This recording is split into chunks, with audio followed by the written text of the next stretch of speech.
Hi, welcome to the Shed. Today we're going to talk about rhythmic transcription. It's one of the most important things to be able to do as a producer and as a composer and as an improviser, but it's also one of the most difficult. So I'm going to give you a 4-step process that'll allow you to transcribe any rhythm, whether it's really simple or it's super complex. So our steps are finding the pulse, then the meter, the subdivision, and finally the rhythm. So the states of rhythm, the attacks, the sustains, the releases, and rests. Quick side note, there are a lot of apps out there that help with transcription, that slow things down, that loop things for you. They're great, but I want to rely on the one piece of tech that I'm going to have with me no matter where I go. I'm going to rely on this. I'm going to use this as my recorder. I'm going to use this as my playback device. I'm going to use that as my slow downer. Now, the way that that works is you have to memorize the music. You have to listen to it so much that it becomes part of you. So we're going to transcribe just this one measure ostinato figure as part of this little loop here. So here's a loop and sound trap. We're going to listen to it. I want you to try to memorize what it sounds like. Memorize everything. Memorize the drum part. Memorize the bass part. Memorize the piano part. But what we're going to transcribe is that little ostinato figure. That's what we're going to transcribe. So let's listen to it one more time together. Just let it seep in. The more you do this, the better you get at it. It's a learned skill.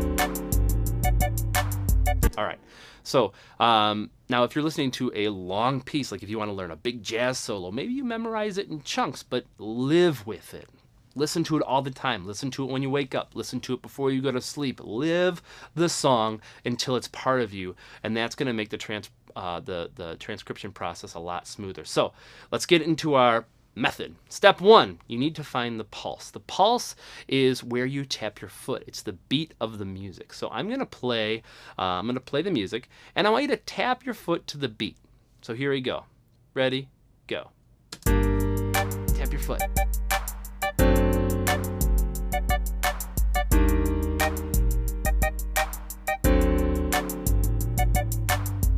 All right, once you can find the pulse, then we're ready to move on to the next step. That next step is to find the meter. So the pulse or the beat is grouped into measures, and that grouping is called the meter. That's how many beats or pulses are in one measure.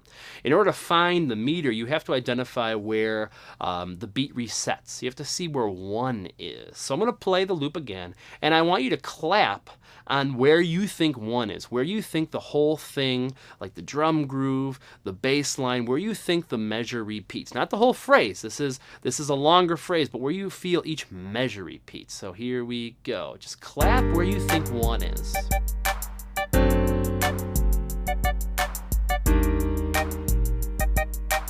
Okay, now I want you to say 1 on beat 1. 1. 1. Now count the rest of the numbers. 1, 2, 3, 4. 1, 2, 3, 4. So this is in a meter of 4. There are 4 beats in each measure. So we found the pulse. Now we found the meter. Now we're ready to find the subdivision. So the subdivision is how many times the beat is being divided equally. And if you have a steady beat, and if you have an attack inside that beat, you have a subdivision. So against any steady beat, so here's my steady beat. Against this, if I put an attack inside this beat anywhere, I have to have a subdivision. That subdivision creates a grid in which events can occur. And the most common subdivisions are 2, 3, 4, and 6. So what I like to do is I like to practice just ticking the subdivision because that's part of the process that I use to figure out subdivision. So if I'm subdividing 2, I'm going t, t, t, t, t, t, t, t. I'm being the hi-hat. If I subdivide 3, I'm going t, 4, 6. Now each of these have syllables, so we have like 1 and, 1 pull et, 1 e and, 1 ipple and leto. We have syllables for the different parts of the beat, but it's important to be able to just tick it, because if you could tick it, then you could check it. So here's just an example. I'm gonna click a beat, and then I'm gonna place in a subdivision. I'm gonna tap here. I'm gonna tap in an attack rather, not a subdivision. So here's the beat: 1, 1, All right, so what is that? I'm going to check it against my eighth note. So it didn't line up with that. Here's my eighth note triplet. Didn't line up with that. Here's my 16th note. So it lined up with that. So when you're figuring out the subdivision, you're finding which division creates the grid in which the attack you're looking for exists. So I heard that it was actually the of 2 landed right inside that subdivision. So that's something you need to practice. Practice feeling those different subdivisions against your foot, because if you can memorize what it feels like against your foot, it's just going to help you out. It's going to help you out if you're feeling that in your body. So we're going to listen to our loop, and we're going to figure out what the bass subdivision is of that ostinato figure. So here it is. Sing along with it. Da, da, da, da, da, da, da, da, da. Da, da, da, da, da, da. So I'm gonna tick along with it, and I'm gonna try to figure out where the shortest distance between two notes are. So here we go. Here's eighth notes. Okay, it's not eighth notes. Here's eighth note triplets. No, it's not eighth note triplets. Here's 16th notes.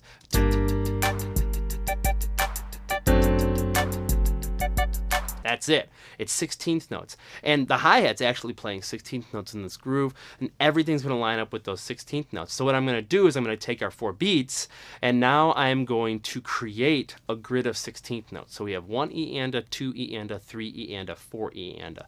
Now that we have the pulse, we have the meter, we have the subdivision, we're ready to move on to figuring out the rhythm. We need to figure out where the attacks, sustains, releases, and rests are. Now, this ostinato part, all the notes are really short. There aren't any sustained notes. There's no duration. So we're not going to be talking about releases and rests, or releases and sustains.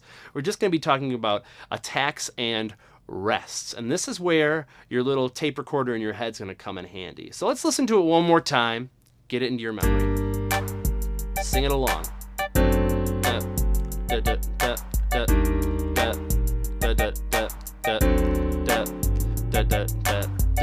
Now what we're going to do is we're going to count. We're going to subdivide out loud. We're going to get our foot tapping. 1, 2, 3, 4. So we're tapping to the pulse, to the meter. We're going to subdivide. We're going to say 1 E and a, 2 E and a, 3 E and a, 4 E and a, and then we're going to clap the rhythm of that ostinato. Now this process of taking the rhythm out, it takes time to be able to hear the rhythm, to subdivide with it, and then to take it out of context and to clap it, but the more you do it, the faster you get at it. So we have 1 E and a, 2 E and a, 3 E and a, 4 E and a, 1 E and a, 2 E and a, 3 E and a, 4 E and a, 1 E and a, 2. The first attack's on beat 2. All right, so I'm going to mark that down as an attack.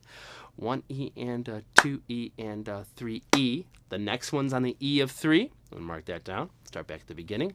1 E and a, 2 E and a, 3 E and a. I'm feeling it against my foot. My foot just went up. It comes all the way up on the and there's an attack there, so I'm going to mark it down.